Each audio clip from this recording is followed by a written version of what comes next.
Bangkal, ito po yung lote mismo, madam, sir. Ito po, may kasamang kubo siya. Mini fish pan po. Naka-overview ka po sa bundok ng Duweg. Yan po. Bundok po yan ng Duweg. Yung pinupuntan po ng mga pumapasyal dito. Meron po siyang portion dito na patag. Maganda po dito patayo ng bahay. Yan. May kulungan ng baboy po. Kasama rin po yan. Dito po yung pinakapatag niya. Pwede nyo pong hirap dito sa bundok. Oh. Maganda po yung area.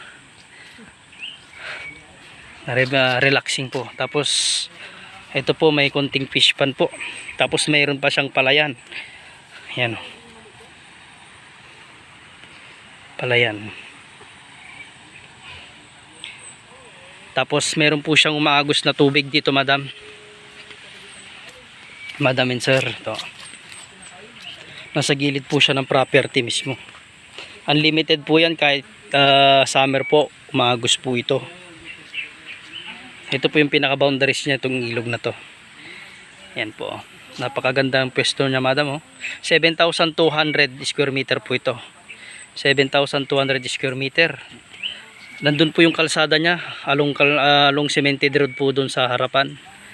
Ito po kasi bandang gitna na po ito. Pero tabi po siya ng kalsada. 7,200 square meter po. Asking price po ni may-ari is 1.5 po. May titulo po to, OCT title. OCT title po siya. Meron po siya mga punong lansones, langka, mga saging po.